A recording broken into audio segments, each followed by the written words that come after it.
ఎంత గొప్ప సంస్కారం ఉందో ఒక్కసారి ఆలోచించండి అధ్యక్ష. సంస్కారానికి ఆస్కార్ అవార్డు సార్ ఆల్మోస్ట్ 2 గంటలు మాట్లాడారు హరీష్ రావు గారు. సార్ ఏ సందర్భంలో వారు మాట్లాడారో వారికి కూడా తెలుసు.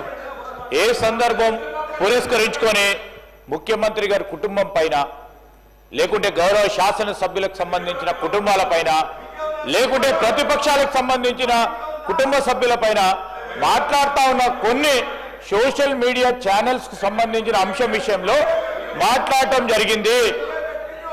ఈరోజు మేం చెప్తా ఉన్నాం, చట్ట పరిధిలోనే ఏ యాక్షన్ అయినా ఉంటుంది అధ్యక్ష. రాజ్యాంగ పరిధిలో పనిచేస్తూ ఉంటుంది చట్టసభ. ఈరోజు సీఎం గారికి సంబంధించిన వారు చేసిన వ్యాఖ్యలను తప్పుదారి పట్టించడానికి ఈరోజు హరీష్ రావు గారు చాలా పకడ్బందీగా ఒక వ్యూహరచనతో ఏ విధంగా మాట్లాడితే సూచనలను చెప్పుకుంటూ విమర్శలు చేస్తూ ఉన్నారు. సూచనలను చెప్పుకుంటూ విమర్శలు చేస్తూ ఉన్నారు సార్. ఒక్క సూచన చేసి 10 విమర్శలు చేస్తూ ఉన్నారు.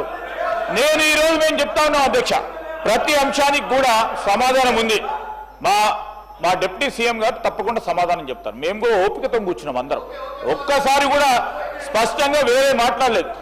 మేము సభా సమయానికి సంబంధించిన అంశం విషయంలో మాట్లాడుతూ ఉన్నప్పుడు ఎందుకు సార్ సబ్జెక్ట్ ఉంటే సబ్జెక్ట్ మేము మాట్లాడి క్లోజ్ చేయమని చెప్పండి సార్. క్లోజ్ అయిపోయి 2 అవర్స్ అవుతుంది సార్. ఇది సార్ మొట్టమొదటిసారి మాకు ఎప్పుడైనా 2 అవర్స్ ఇచ్చినా సార్ అక్కడ కూర్చుంటే, మాకు ఎప్పుడైనా 2 అవర్స్ ఇచ్చినా మాకు 1 అవర్ కూడా ఇవ్వలేదు, 10 నిమిషాలు కూడా ఇవ్వలేదు, 10 నిమిషాలు కూడా ఇవ్వలేదు సార్. అక్కడ కూర్చుంటే మేము అదే సీట్లో కూర్చున్నాం. నేను, భట్టి గారు, సీతక్క గారు, జగ్గారెడ్డి గారు, మా పోడం వీరన్న గారు, మా రాజగోపాల్ రెడ్డి గారు. ఒక్క 5 నిమిషాలు ఇస్తే 10 నిమిషాలు ఇంటరప్షన్స్ వస్తున్నాయి. 2 అవర్స్ ఇచ్చి మీరు పెద్ద హృదయంతో, మేము కూడా పెద్ద హృదయంతో మీరు ఇచ్చే సూచనలు విందామని ఆలోచన చేస్తే ఇష్టారాజ్యం విమర్శలు చేస్తూ పోతా ఉన్నారు అధ్యక్ష. దయచేసి వారికి ఇచ్చిన సమయం ఎక్కువ తీసుకున్నారు. క్లోజ్ చేసి మా గౌరవ సభ్యులు చాలా మంది కూడా మాట్లాడుతుంది అధ్యక్ష. దయచేసి వారికి మా సంఖ్య ప్రకారం మాట్లాడతారు. హరీష్ రావు గారు 1 మినిట్. సభానాయకుడు సభలు లేనప్పుడు ప్రస్తావించడము సరైన పద్ధతి కాదు. ఒకటి. రెండవది, ఈ చర్చ బడ్జెట్కు సంబంధించిన చర్చ కాబట్టి ఇతర అంశాలను తీసుకురాకుండా దయచేసి ఈ సభా మర్యాదలను కాపాడండి. ప్లీజ్ కన్క్లూడ్ చేయండి.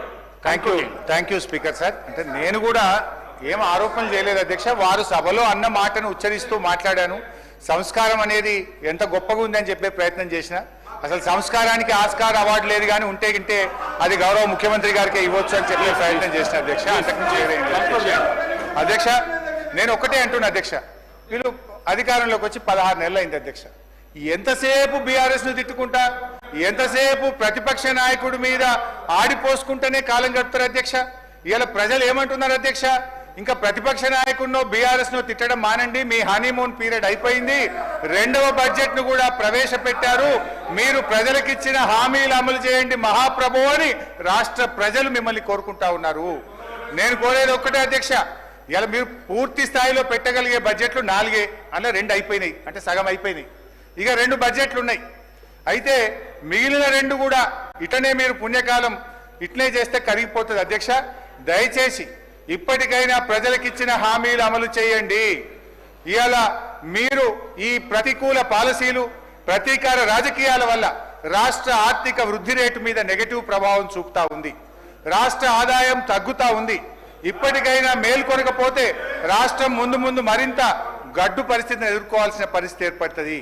జనరల్ ఏమంటారు అధ్యక్ష, రాజ్యం అసమర్థమైందిగా మారినప్పుడు ప్రజలపైన అణిచివేత ప్రయోగిస్తుంది. ఇవాళ ఈ ప్రజల అనుభవంలో ఏముందంటే ముఖ్యమంత్రి గారి తిట్లు, పోలీసు వాళ్ళ కోట్లు, అక్రమ కేసులు తప్ప ఏం కనబడతలేవు అధ్యక్ష. కేసీఆర్ గారి పాలనలో ప్రజా సంక్షేమాన్ని, అభివృద్ధిని చవిచూస్తుంటే మీరు కొత్త ఆశలు రేపారు. మిమ్మల్ని నమ్మిన పాపానికి జనాన్ని కాటగలిపారు. వైకుంఠపాలిలో పెద్దపాం మింగినట్టు అయిపోయింది అధ్యక్ష. ఆ మార్పు ఏమిటో జనానికి తెలిసిపోయింది. జనం తీర్పు ఏమిటో ఓట్ల రూపంలో తెలవడానికి ఇక కొంత సమయం మిగిలింది అధ్యక్ష. ఒకటే నిమిషం అధ్యక్ష, 1 మినిట్ ప్లీజ్. ఒకటే నిమిషం అధ్యక్ష.